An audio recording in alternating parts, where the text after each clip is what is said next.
Now I'm at the point you wanna be with me. I'm vibing out at a higher frequency, cause everything that I want and I'm gonna be, it's when I wake up, that's when I start to dream. Someone you love is talking down, here is the plan. Let it fall through like a handful of sand. Nothing happens overnight, what you must understand. If you dwell on the bad, then you don't stand a chance. Something you want upset, saying why it ain't mine yet. That's because now you have yet to change your mindset. People don't put their mind to rest while they're so wired. A lot of people go to sleep and wake up tired. Power of positivity and persistence. Say that I can, we'll just sit back and witness. Make an impact when our time is done. Make money, help people, and have lots of fun. Whoa.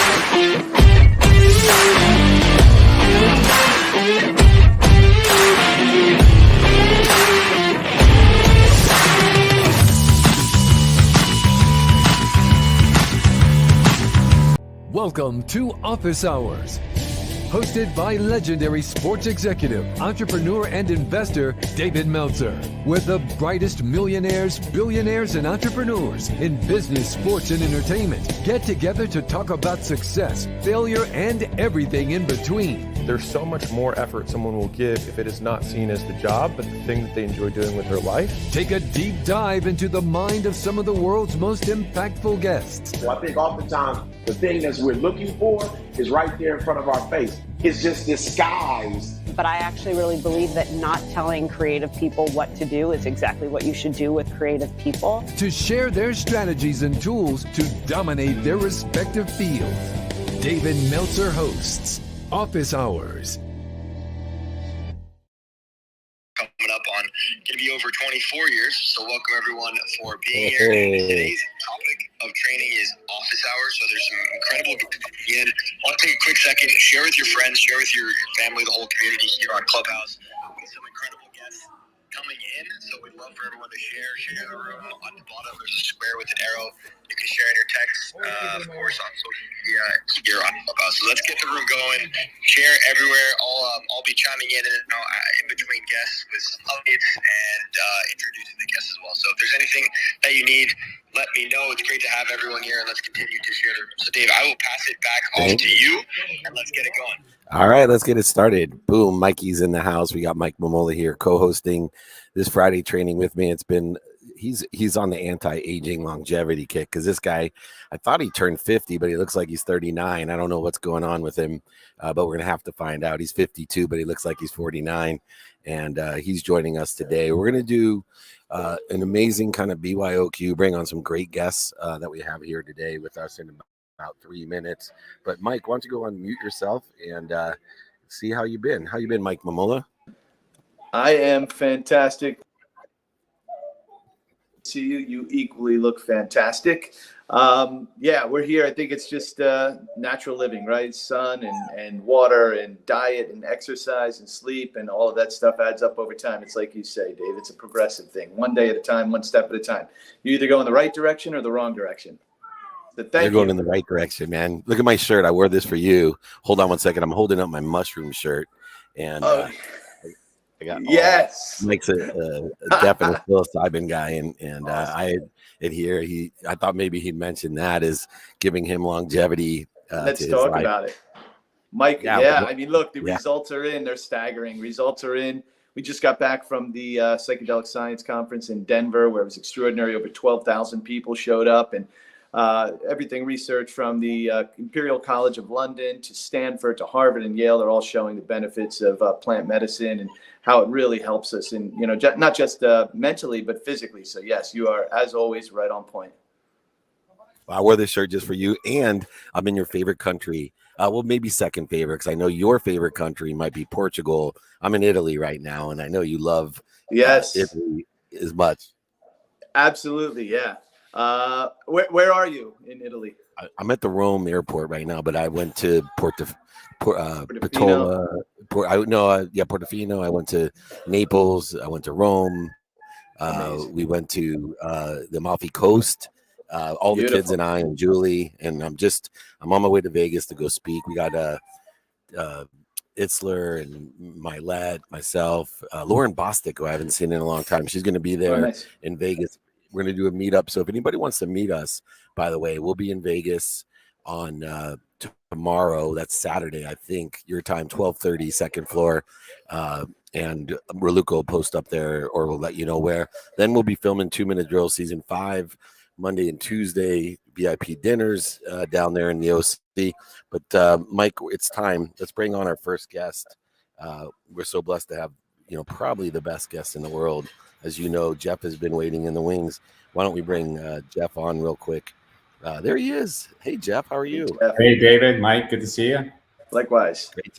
Great to see you, CEO of the Pedowitz Group, and you have a new book out, AI Revenue Architect, Building Your Time Machine for Exponential Sales Growth. And I'm going to tell you, there's no doubt that if you're not taking advantage or learning about, at the very least, AI, there's going to be a serious gap that's going to be created. But we have to really understand how to use it as a servant and not as a master. Now, your book unveils some great secrets of the revenue time machine. Why don't you give us a little insight on what you mean by the revenue time machine? Yeah, absolutely. I mean, look, we all want to have predictable revenue growth in our businesses, but unfortunately, our data is siloed, our systems are all over the place. We have a lot of manual processes. The larger our company, the bigger the problem is. So with the time machine concept and using the latest generation of AI tools, we can actually go back in time to grab all the data our businesses capture on our customers and our clients. It can organize it, it can synthesize it, and it can put it together in a way that gives us a lens forward. So that's really your time machine. So then once we have a good understanding of the past, AI can help us make better decisions going forward, which, look, we all have limited time. So we want to be able to put our best foot forward. So great. Jeff, with all of the technology that's coming and specifically what you're referencing, are there different types of businesses and different sizes of businesses that benefit more or less from all of this technology? And if so, what are they? Well, really, every business is going to be able to benefit from AI. It's not just for one sector or one size. Now, just like all kinds of other software, there will be certain investments people can make. So one of the best things, of course, about some of the large language models is right now they're free. They're ubiquitous. Of course, it does come with a downside in that they're also public. So we have to be really careful with what kind of data that we put into some of these engines. But coming out next month, for example, will be Microsoft Copilot. And just for all of us that use some Office application, which is probably 95% of the planet, right? Being able to have AI in Excel to be able to start building formulas and doing analysis on data, that will be a huge boost, even for an individual solopreneur or a small business. Mm-hmm. Yeah. And Jeff, there's an old saying, if it's free, then you're the customer. You're the product. And a lot of people have reservations about the data side of it and the accuracy of the synthesized data, the currency of the synthesized data. What are some of the things that we should be aware of as we're utilizing the groundbreaking tool? Well, look, it's like anything else, or what Reagan said way back then, it's trust but verify, right? So we can't just assume, just because AI can do it at warp speed, that what it comes out with will be 100% accurate. So we still have to have a fundamental understanding of our business and go through. But just like we take safeguards today with our clients' data, with personal data, with private information, you can take the same safeguards. So if we're going to put our data into an open model like ChatGPT, strip out names, just put in numbers. So there's going to be then no affiliation with your data and what's coming out. And then go through that information and validate it. Sit down with your CFO, go through the models and validate it. Sure, it's going to make mistakes sometimes. It's still learning. It also, though, has some huge advantages as well. So trust but verify. And Jeff, how important is it? You know, it's the old adage of garbage in, garbage out kind of thing. How important is it for these companies to have a very clear handle on exactly what's going on financially in their company so that they can input the necessary information into AI to get the desired results? And what are those metrics that people should be looking at? I know the sophisticated companies have them, but we have a lot of founders and startup entrepreneurs that listen to us here early on. What should people be looking at as the markers as to what they'll need to get that kind of output or that kind of information from a company like yours? Yeah, great questions. And you said it right. AI is still just software. So if you put in bad data, it's going to spit out bad data, bad decisions. So you do have to do some scrubbing in the beginning. But look, the basics for any business. Who is my customer? What is the average cost per sale? What is the lifetime value of one of my customers? What is the length of my sales cycle? How much pipeline coverage do I need in order to be able to get to my result? What are my conversions at each step of my sales funnel? And what do I have to do to improve that? On the finance side, days outstanding, right? Return on capital, cash flow, just basic business principles that every good business owner or executive should have a handle on at all times. My accounts receivable, my accounts payable, just basic. And so then if you can do that, plugging AI into these systems will be able to analyze the data faster and be able to render more accurate decisions over the course of time. Yeah. And one of the other critical business issues is, an application of daily usage of AI. So instead of looking at current revenue strategies and higher level sales, I find that a lot of people, feet on the street, door knockers, are resistant to AI, and I think it's a huge mistake because there's so many applications that we can utilize it. What are some of the ideas utilizing the secrets of the revenue time machine that the feet on the ground can use, not just the managers, directors, and executives of a company? So there are 4 parts in the book that build the time machine around RAIN. It's really automating revenue processes. It is cleaning up, improving your data. It's personalizing the customer experience, and it's developing new revenue streams. All of us we're constantly in search for more productivity tools.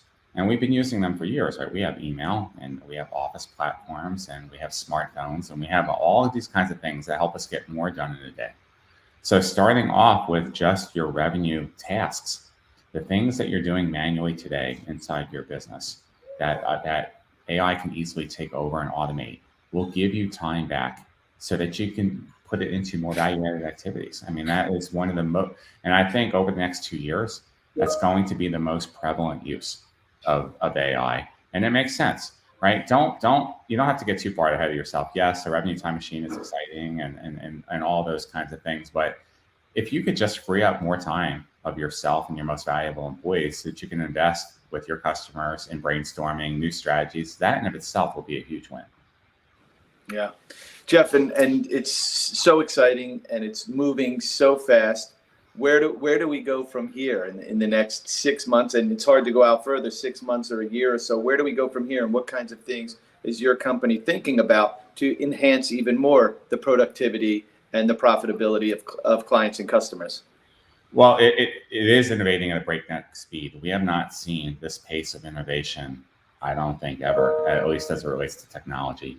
The best example I could give is, think of when the internet came to be in the 90s, and that just a huge innovative push, and it launched Google and social media and email marketing, and then the smartphone, of course, starting in 2007 with Apple. This is a once in a generation type of thing. So what we can do though is don't be shy, right? AI is not going to replace anybody, but people that know how to use AI will replace employees that are resistant to change, and that's the important thing. So get a ChatGPT account, sign up for a Jasper, use Google Bard, go get Copilot if you have Microsoft 365, start playing with it on a daily basis. What we're helping our clients do is plan to plan, right? So what things can be automated with AI in the next 6 months? What are the areas of your revenue model that you want to tackle first? And it's really no different than any other business decision. Prioritize, look at the risk reward, sequence it out, pick one big initiative a quarter and go get it. Yeah. Dave, do you have a follow-up? Do you want me to jump on again? No, I think we're ready to go ahead and thank Jeff for coming. I think anyone that's not looking for an architecture, not looking for this type of time machine, like I said, things are moving and changing quickly. You do not want to fall behind this gap. We've seen it historically in the last decade. I've seen it since 1992 when Justice Scalia told me that nobody would ever do research on the internet, that you needed books. And we can see that gap for those people that are still using books to do research where they're going to be. So I highly encourage everyone grabbing a copy of this book. Jeff, where can people find you and the book? Yeah, thanks, David. It is on Amazon. They could also go to my personal URL, jeffpedowitz.com, and or check me out on LinkedIn or Twitter. And I'm easy to get to. So, guys, thank you so much for having me on the program. Thanks, Jeff. Great stuff. Love it. We are rocking and rolling. Thank you so much, Jeff. Just to remind you, we'll get to CEO of Pedowitz Group in the book, pedowitzgroup.com. AI Revenue Architect, building your time machine for exponential sales growth. We are blessed. Jake, why don't you go ahead and reset the room before we bring our next guest in? Will do. Thank you so much, Jeff. If anyone does want to connect with Jeff, just feel free to email David. David's email is david@dmeltzer.com. David@dmeltzer. Today's training is the Office Hours training. Welcome, everyone, to doing free training for over 20 years. We got some incredible guests with the Superhost as well, Mike Mamola. Thank you, everyone, for being here. Let's take a second here to share the room. You can do that on Clubhouse. You can do it at the bottom. There's a link. There's a square with an arrow. If you push that, you can share the room on Twitter, Facebook, all your favorite social media platforms, your text, and then, of course, here on Club. So, Dave, I will pass it back off to you. We got another guest coming on at 6:25 Pacific time. So do you want to take a couple questions while we wait for our next guest? Yeah, I think it's at 6:20. So we got about 4 minutes. And I think I'm going to take a question from Mike Mamola since he's on here. And Mike, I haven't talked to you in the recent as all the traveling has been going on. So what question is, you've seen a lot of shit out there. What question's pounding your mind? Yeah. The question I have, Dave, is what in the world, other than technology, is most exciting to you right now?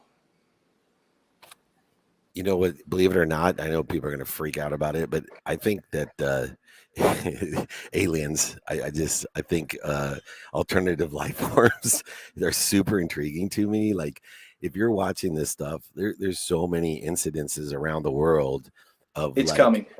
It's ridiculous stuff. And I think you're, maybe a little bit, and I don't put judgment on others. I think you need to at least open your mind. It's kind of like the Master Shaw shit that I love, right? I trace calligraphies because it works for me. I'm a best options person also. So like believing in something bigger than me that loves me more than my mom is just because nobody can tell me something better to believe in that helps me more during the day. So I think believing in other life forms is a good option, and doing your research about it would be at the very least, super entertaining and interesting at the very least. And I just think there's so much going on in that world beyond technology that excites me a lot, kind of figuring out all the historical relevances compared to the future relevances, and aliens excite me. How about you, Mike? Are you an alien guy? I've been for 25 years, and my partners have laughed at me. They mock you, they laugh at you, they this, and then they join you. And I have an uncle back in New Jersey who goes by the moniker Dr. UFO. He's the guy that got a lot of these people on Ancient Aliens started. He was the guy that's been doing this for 50 years, compiling evidence and information. And so I've been on the bandwagon for a long time. Now we're starting to see it more and more on different channels and different streaming networks and podcasts. And I can tell you, Dave, there's a lot of really, really compelling evidence.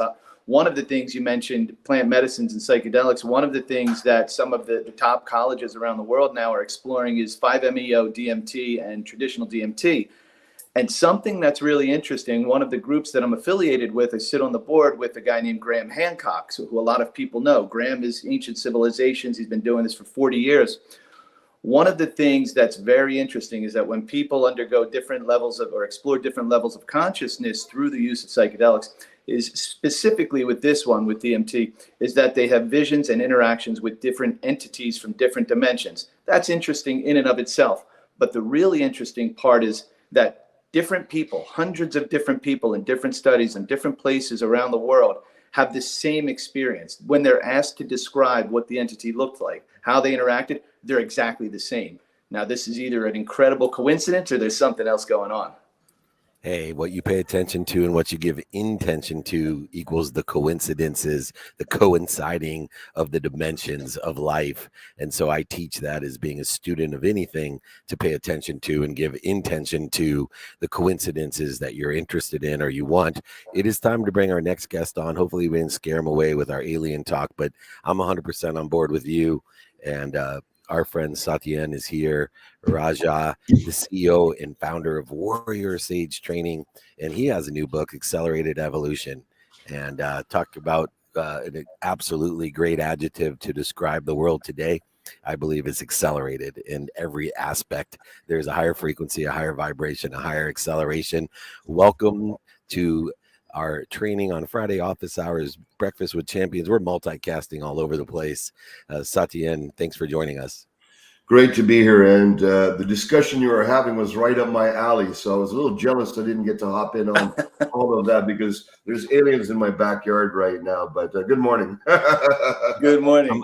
I'm a hybrid, and I think it's Elon Musk, not Elon Musk, but we won't go there. There's some basic modern psychology that you utilize in order to allow us to reach our full potential. I was hoping we'd start with the psychology of the accelerated evolution. Yeah, well, I mentor CEOs of substantial companies, and they're always looking for a fast and deep way of transformation, the ones I'm working with. They don't have all the time in the world to shift their consciousness, upgrade themselves, go to a next stage. My philosophy is that we can push ourselves as fully as we can, really strong and hard, achieve levels of peak performance. But what do you do when you're already at that level of peak performance? I like to go to the next stage, which I call peak existence. Performance is pushing more and more yang energy, which, yes, you'll get a lot of results done in your life, but you'll also have balancing forces. You'll get lack of health, breakdown in relationships if you keep pushing down the yang force. Peak existence is having a life of equilibrium, connecting your soul, your mind, your spirit to your purpose, to your vision, to all that's going on. So that's the main distinction. I help people go from, if you will, mule energy into magician energy, hardworking into manifestors. Satyen, you just, I think you just summed up my existence for the last 20 years. And I've been on stages and in front of cameras. I've been fortunate enough to do that with Dave for about the last 5 years, explaining to people what my transformation has been. And you just summed it up perfectly. So thank you. And that was it. It was that peak performance versus peak existence. And it all changed when I decided that I was willing to be open enough to look at and to learn all of the things that I had never been exposed to. Born and raised in the Northeast, went to college, went to law school, wore a suit, went to court. That was my existence. Achieved success until I didn't, until I got that burnout that you were talking about, right? And things just didn't feel right. And then it was going down that spiritual path. I'd never been exposed to it, and understanding that everything around us, like you said, is energy. So how do we, and now that is my entire existence. So thank you for that. Thank you for the reminder. Now, more and more people are starting to embrace this. And I love the idea of what you're doing with, the Warrior Sage trainings, and better to be a like a warrior in the garden than a gardener in a war kind of thing, and getting people into that mindset. How do we get people to understand what you're talking about when you say energy and spirituality and this different way of existing? Because it is a different dimension. It is a different way of existing that a lot of people don't know. Well, I'll put it really simply, using the metaphor of a mirror reality. So when we're looking into a mirror right now, I don't have much hair. Some of you guys still, Mike, you still got pretty good hair. David, I'm not sure yet. But, when we look in the mirror, and if we're frowning, obviously the mirror frowns back, okay? The reflection is coming back. If I'm smiling and putting out positive energy, well, the mirror smiles back. It's a very obvious thing that we understand. What we don't understand is reality itself is like a slow motion mirror. It is reflecting back the transmission of who we are, what we're putting out, what we're emanating, what we're filling the room with, but the rate of return of its reflection is slower. So if we're frowning and we hope that the mirror of life is coming back in some happy way, it's not going to happen. If we're smiling and we're open, we're receptive, we're looking at what new avenues, what's my new vision, what's my new purpose, what's the universe have in store for me? How can I be a better man, a better spouse, a better husband, a better father, a better leader of my organizations? When I come from that openness, that willingness, that question, well, guess what? And I maintain that, the universe will slowly reflect back like a large yodel. So imagine that, if we have that mindset that truly I am the center of my reality, I'm the one that's generating what's coming back to me, that's a high level of responsibility. Whether it's 100% true or not, that's not the point. The point is, if you make it an attitude, then all of a sudden you go from victim to empowerment. You go from default, that's the way the world's going to work, to no, I'm going to carve out, I'm going to create the world of my own choosing, my own life. Now, as leaders, it's imperative that we show that to our families, show that to all the people that we're working with or working with us, that we're in teams with, because right now, our state of being is the most important thing on this planet right now, in my belief, because that's going to get us over the hump of all the negativity that we've been going through over the last years. The media is full of negativity. I'm glad you two gentlemen are adding to the positivity and consciousness and positivity to the world. So let's put into the mirror reality of the world who we truly are and watch what happens in the return. That's beautiful. And I just want to add that grass does not grow on a busy street, which is reflective of that beautiful head of yours. So we know someone's a thinker. When we're talking about accelerated evolution, there has to be a foundation in the past. Yes. And I spend a lot of time every day researching, from Sanskrit to the Course in Miracles to Lao Tzu, and have learned that life is a paradox. And it seems to me, in that accelerated perspective that you have, what are some of the things in the past that are indicative that you've researched to help people understand this evolution of acceleration? Because without the foundation of where you're coming from, I think people have difficulty understanding an accelerated manifestation. Absolutely. Well, I've been involved in the personal growth, spiritual consciousness journey for about 45 years now. I started as a youth in martial arts, Kung Fu. Kung Fu has a deep warrior aspect, but it has a deep spiritual aspect. Its roots are in self-realization, learning to recognize what our true nature is, utilizing, the duress that martial arts invokes. You learn to find your center. And so our accelerated evolution processes, it's a combination of many forms of psychotherapy, traditional psychotherapy, psychology, neurophysics, ancient Eastern wisdom from many sources, Taoism, as you said. Also, it's based on the metaphysics of duplication. So in essence, this particular methodology, accelerated evolution, we find out what's stuck in an individual. We can talk about what dreams you have and all of that, but if that's being hampered by unconscious, if you will, family imprints, beliefs that you have that you picked up along the way that are not really fully about who you truly are, they're about appeasing other people, following someone else's path, making mom and dad feel, hey, listen, am I worthy if I'm doing this right, whether they're alive or not? We've got all these imprints that are running us. What we do in our work is we go right to the core. We find out what's bothering you, where are you most stuck in, what's heaviest in your life right now. Could be finances, could be relationship, could be health, could be spirit, wherever it is. Rather than circle around, we go right to the source. We look right at it, and that sometimes can be uncomfortable. But literally, we have a process where we look at what are the images in our mind when we have these stuck moments, trauma moments, challenging bad experiences of the past, things that shut us down in some way. What are the images in our mind? What's the thoughts that we have in our mind? What are the emotions we have in ourself? And what are the body sensations we have? In some forms of healing, you're more sometimes working on the images you have, or you're shifting the mindset beliefs, or you're working on releasing the emotional charge you've built up, or you're restructuring your body, your presence, your physiology. What we do is all of them. images, thoughts, emotions, and body sensations. And literally, we can go from stuck trauma states. People have been suffering their whole life and literally have it dissolve in 15 minutes or less.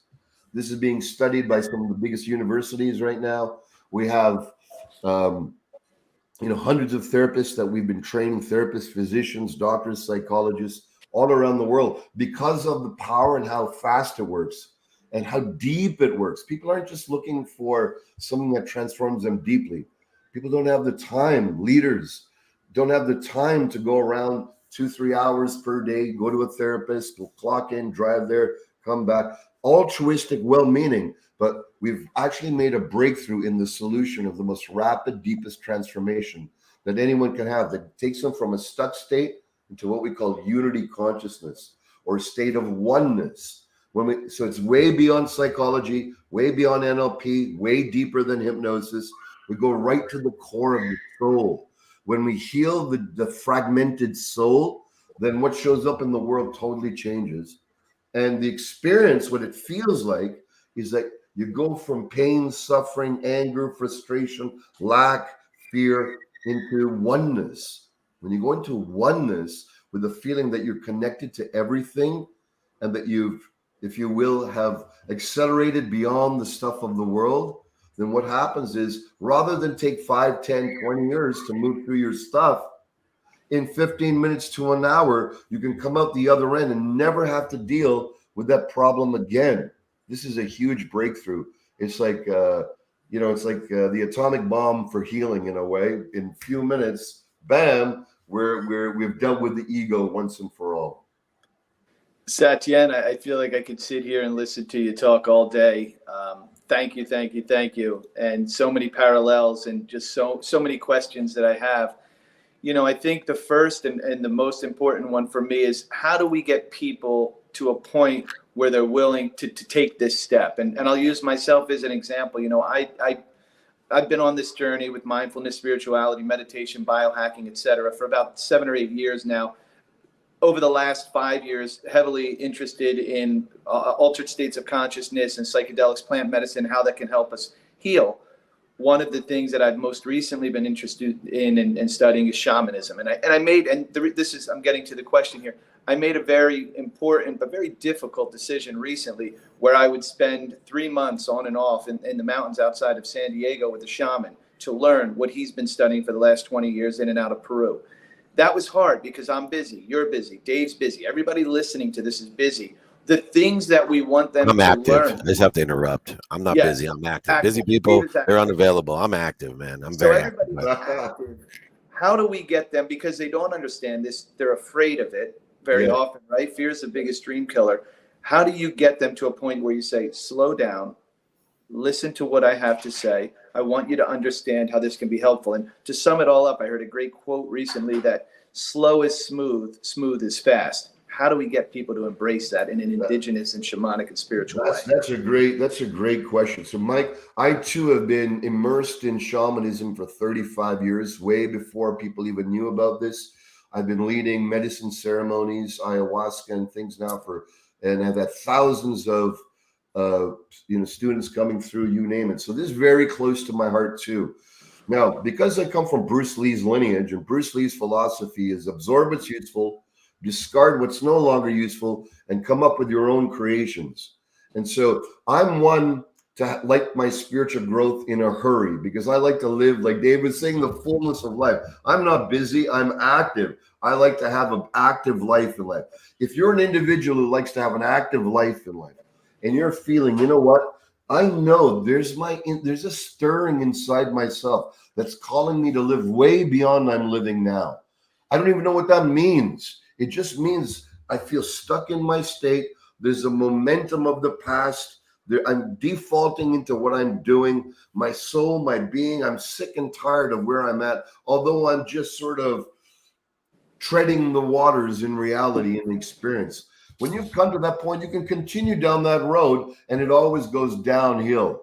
The universe doesn't change unless you meet it and say, listen, I'm ready for something new, divine. Life, love, the universe, Gaia, Mother Earth, Spirit, however your connection is. I'm ready for something new in this world. I'm ready to live in a more freer, fuller way. And here's the bottom line. If I ask everyone to go to the deepest experience in their life, a pivotal moment where everything shifted, where there was some deep transformation, it could have happened immediately through some challenge, through whatever could have come. Take a moment just to feel what that was, when that happened, when you came really home. The first time I came home and I felt, man, was when I came into my master's Kung Fu school at 12 years old. I felt up to that time I didn't know what life was about. When I came home, everyone from my wife, it's this moment she got on stage and started dancing as a teenager. Everyone you have your own moment. We all have it. Find that moment and then ask yourself, everyone who's listening, do I want the foundation of my life to evoke this depth? Do I want my whole life to evoke this sense of home and well-being and connectedness and being on and being in my spirit, being in my flow, being in my fullness? If that's the life you really crave, rather than just have it here and there, that's what you want to listen to. Because that's not only possible, it's our birthright, my friends. That level of freedom is the way we're meant to live. The default of what the system has got us wrapped up in is not really living. It's half gray, half dead living. Real living is when our soul and mind are activated, are in unity, and we can come there fast today. We just have to have the impetus to say, no, I'm no longer going to, here's the essence, Mike, I'm no longer going to tolerate what I have been tolerating. And when you start allowing yourself to no longer tolerate whatever mediocrity, whatever challenges, whatever status quo has got you by the chains, then you need to say, I'm no longer willing to tolerate this. I won't.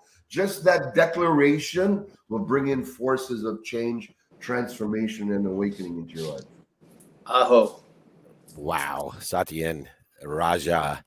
Do you have an audiobook, by the way? Because I love listening to books. Do you have an audiobook on this yet? It's coming. I've got my book, Transcendent CEO, coming in audiobook as well. Nice. I'll be listening to it, but send me a copy as well. Accelerated Evolution. Yeah. This man speaks Mike and my language, and his vibration and frequency belongs in our neighborhood.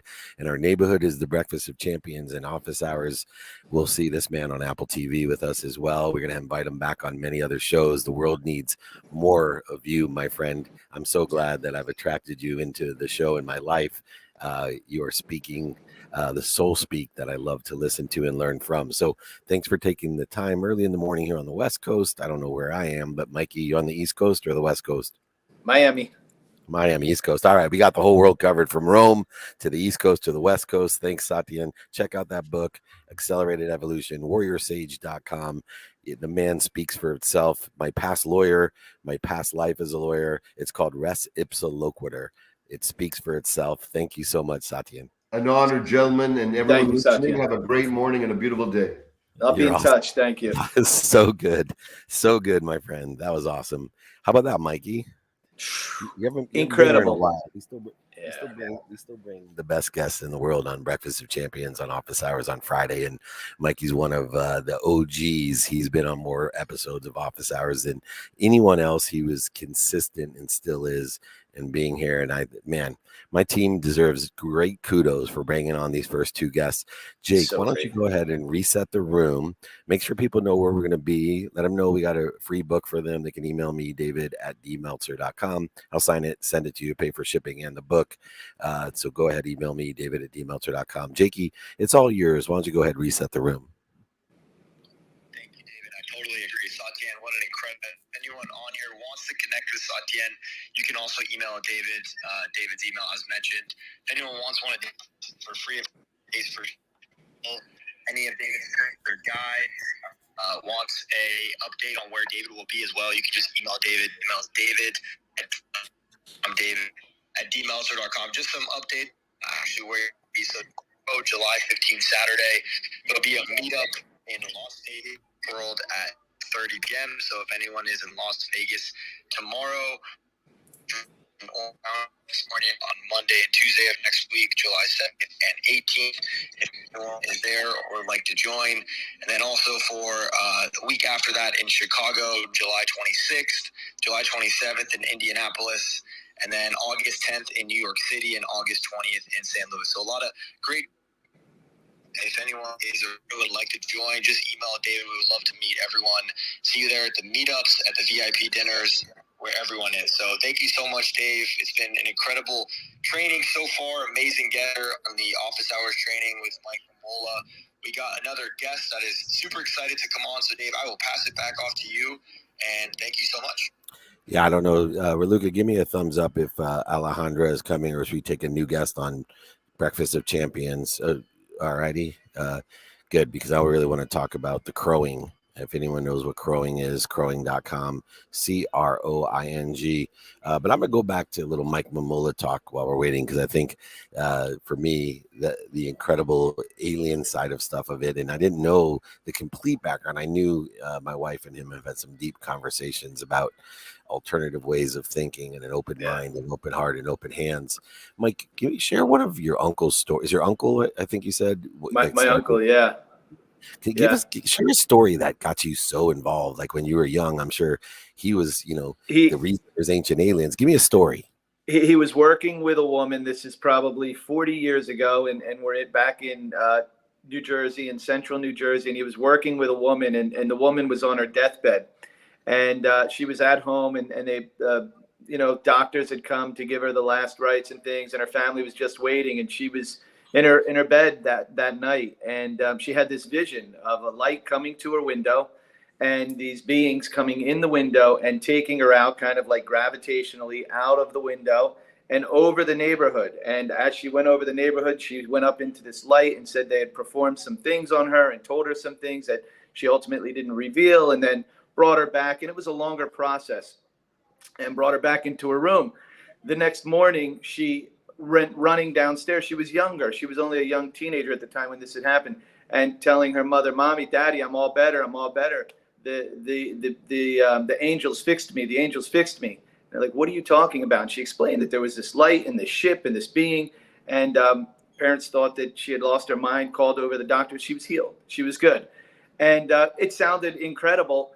And one of the things that she had added was she described some things that were on the roofs of certain houses. Like if you go look at this one house, there's a tennis ball in the gutter, or there's a piece of this on the roof of this other house, things that you couldn't see unless you were either on the roof or you had kind of an aerial view. And this is before drones.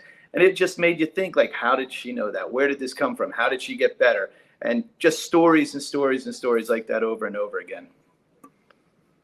Well, that story's from a long time ago. What have you recently? I saw the Las Vegas thing that was really compelling. There was footage from the police. There was footage from actual phone calls, videos from so many different people in so many different places.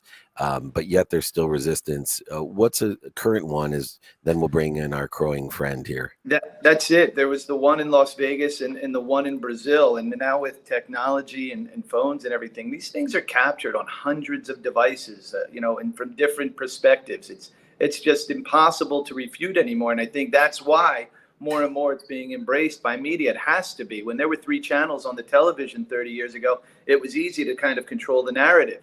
Now it's very difficult. We have the internet. We have, channels like Gaia and Ancient Aliens and History Channel. It's tough to kind of keep that kind of a secret or go in the direction that you want it to go. So all of these instances, Vegas, Brazil, things that are just happening, popping up all over the world simultaneously. You start to see this all around, especially like nuclear sites and military bases and other things. It's really fascinating. So, stay tuned. I think we're going to see a lot in the next year or so. Yeah, it's really cool. And the government's actually come out and admitted to a lot of different things as well. People, it's out there. Navy pilots and military officials. All right, we have a couple minutes here, so let's bring on our friend Alejandra Salazar.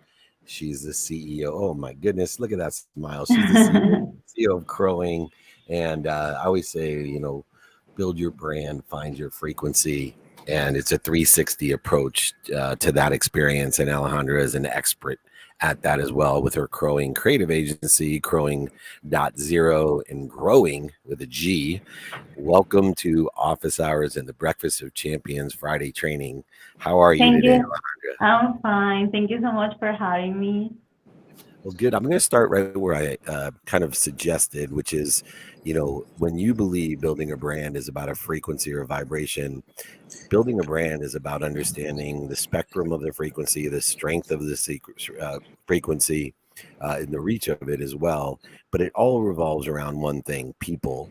And it seems to me that although you look a lot less experienced than Mike and I, meaning younger and much better looking, but more importantly, you've learned the great lesson of frequency of people. How much of your global creative agency revolves from New York, LA, Miami, Buenos Aires, Santiago, Chile, etc., works around understanding the frequency of people? I think right now, last year we changed our slogan to be, we're really helping brands to be closer to people, because we notice that every social media right now is all about how you connect with people, and to connect with people, you need to be authentic.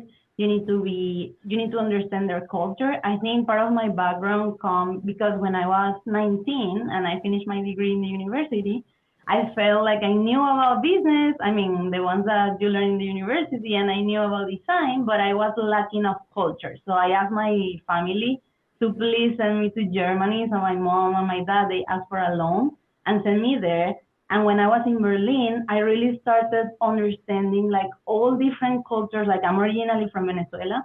So you can think of like Germany being super different in terms of everything, like culture, background, the weather, and so on. So then I started my journey of traveling and building my agency while I was living in Mexico, Spain, the US, and really like that gave me the overview of understanding that if you want to connect with people, you really need to understand all their story, their layers, what they care, what they are thinking right now. And I think social media helps a lot to drive and listen to that conversation. So when you build a brand, especially in those days, you need to think and rethink if the brand is already established on how the people and your fans will be shaping your brand, and not you putting all the layers and rules and stuff. But I understand that for brands it's different to take this approach because creators and fans are building their brands right now. But I think it's like they will need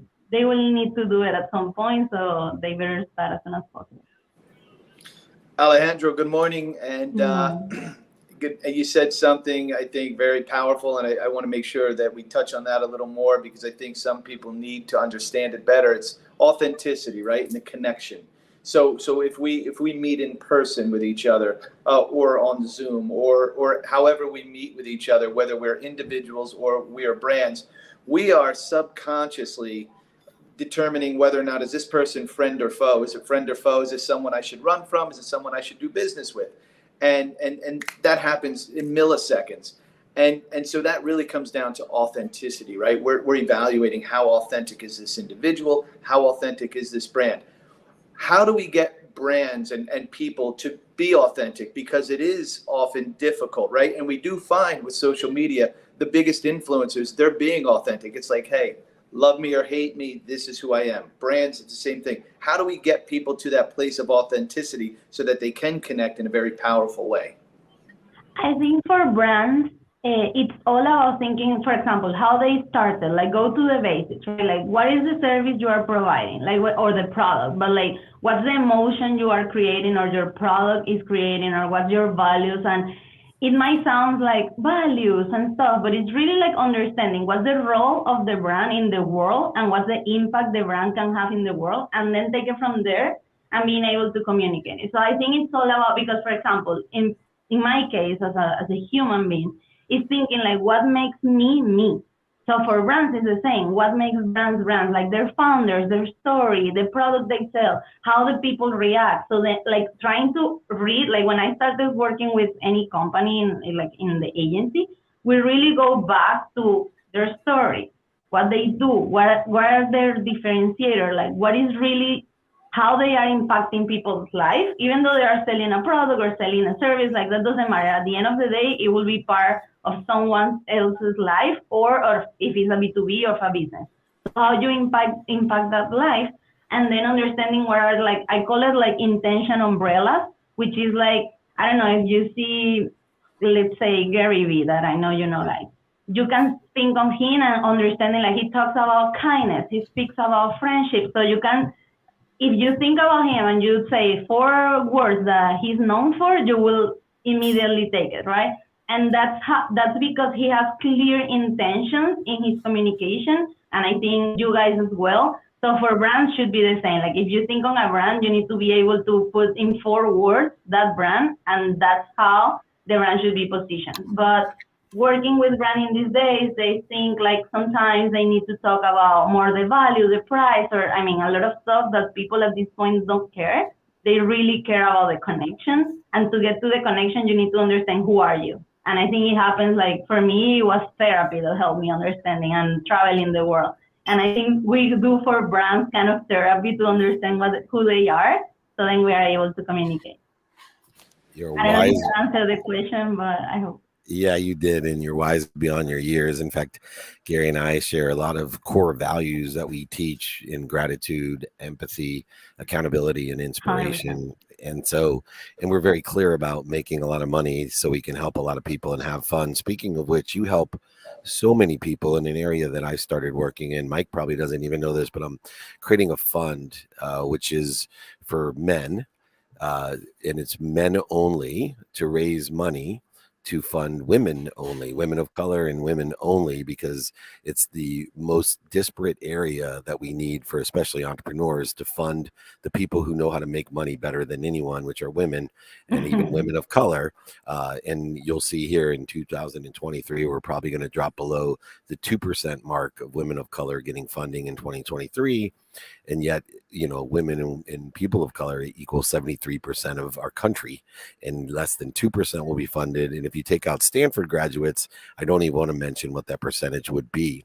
Your NGO promotes visibility of women and non-binary individuals in your industry. How important is it for people to unlearn our societal unintentional biases and start supporting people like you and your causes to help build the equilibrium and progress that only helps everyone? Because, you know, as much as it sounds, I have 3 daughters, a beautiful wife, that I'm this amazing humanitarian. Underlying my great belief of equity is making money, and I find the best way to make money is to fund women. So there's a little bit of greed mixed into my generosity and humanity. How can we help promote your purpose and cause of visibility of women and non-binary individuals? I think the most important thing, I 100% agree with you on really like supporting females and supporting all the diverse spectrum that doesn't get the same opportunity sometimes, is a smart decision in terms of making money, like 100%.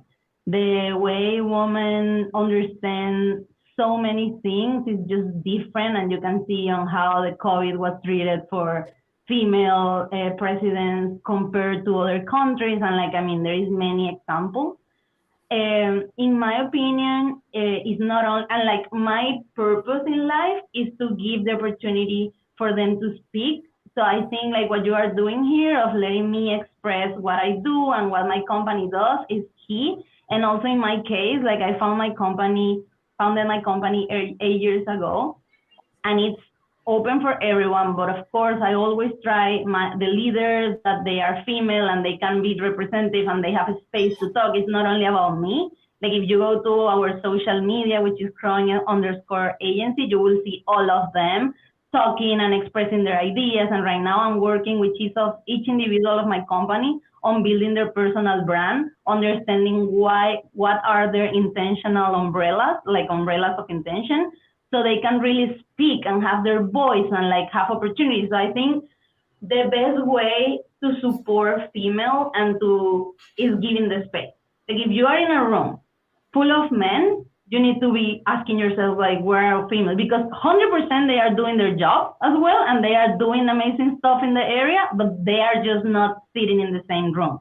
So you need to be open those doors so they can sit there and change the story. So that's like my mission. I'm trying to, because sometimes it's not only I have the space, right? Like I'm part of the 1% of creative agencies funded by a woman, but I just don't want to be that. I also want my company to be 90% female, and I want my clients to also be female. Like I want everyone to have this space. So I think it's all about giving them space. Like once you put them in a situation of win, they will win.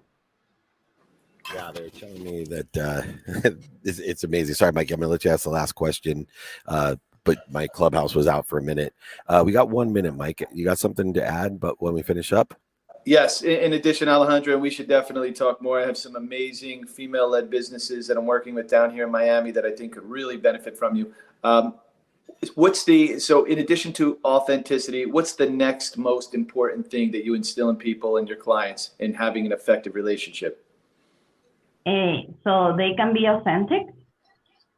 Can you repeat the question? Sorry. What else after authenticity? What else is it that matters? Gotcha. So I think it's not only about authenticity, as you said, but it's also data.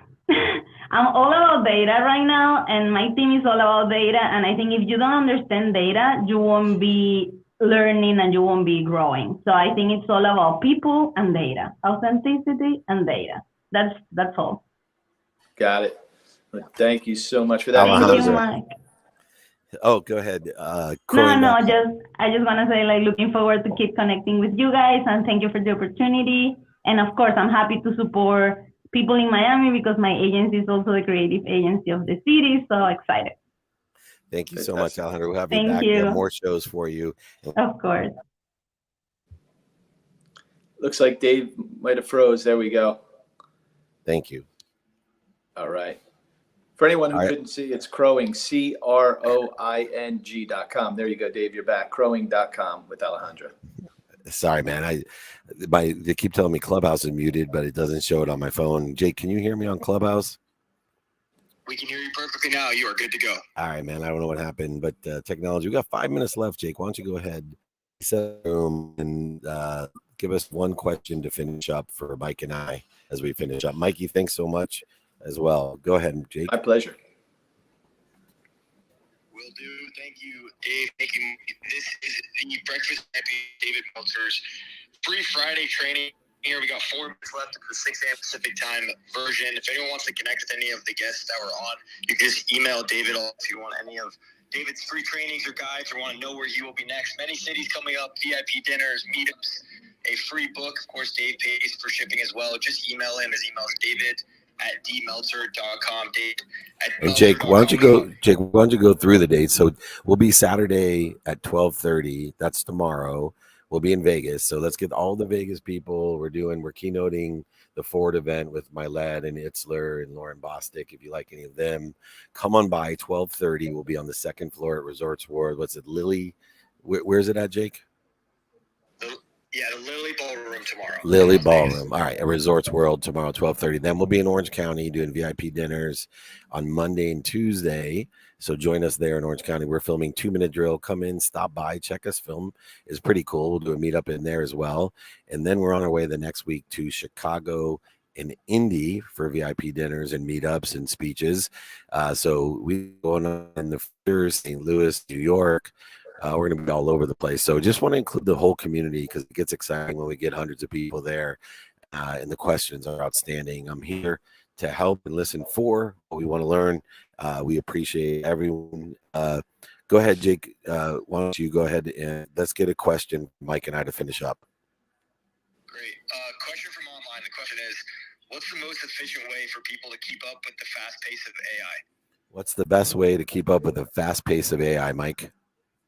Yeah, it's like anything else. It's rely on people you trust, and things are moving so fast, and the whole world is trying to do it. But it's find the people that are doing it effectively and rely on some of what they're telling you, and then start to rely on other people that are doing the same. You can't possibly see everything that's out there, everything that's coming in. So trust but vet, like we talked about at the early part of the conversation today, and rely on the people that are doing it in a meaningful way.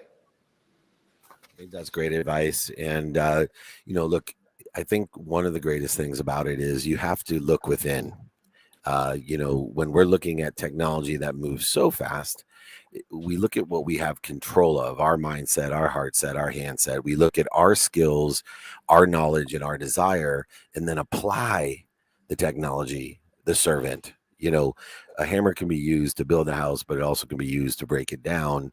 And determined upon your purpose and your passion with your skills and knowledge, we can apply the capability of synthesized data, of utilizing AI, which is exceptional processing speed, to facilitate if you're a speaker, an author, an entrepreneur, if you're an engineer, if you're looking to do an audiobook. For example, I was thinking of our unbelievable guest, Satya, how quickly he could do an audiobook utilizing AI once they get the vibration and frequency, tonation and intonation of his voice. So I always say the best place to start is look within, mindset, heart set, and handset, then align the skills, the knowledge and desire with whatever it may be. In this case, AI is a technology. Use it as your servant, apply it. And I promise you, you will make a lot of money, help a lot of people, have a lot of fun. That takes us to the end. I want to give a awesome thank you to the Double M. I love the M&Ms. That's my extra M&M, Mike Mamola. All my kids are M&M, and Mamola is my 52-year-old younger brother. He's an M&M as well. Please send my love to your gorgeous wife. And I want to thank everyone. Jakey of the Bakey, close out the room. All right, everyone. Thank you so much. We appreciate you. I'm on my way home. Be in Vegas, so please join me, Las Vegas, tomorrow, 12:30, the Lily Ballroom at Resorts World Conference Center, second floor Lily Ballroom, and then in Orange County, Monday, Tuesday. Reach out to me if you'd like to come to the VIP dinner, david@dmeltzer.com. All right, I'm going to go get on the airplane, team. I'll talk to you soon. Remember, most importantly, be kind to your future self and do good deeds. We'll see you later. Thank you.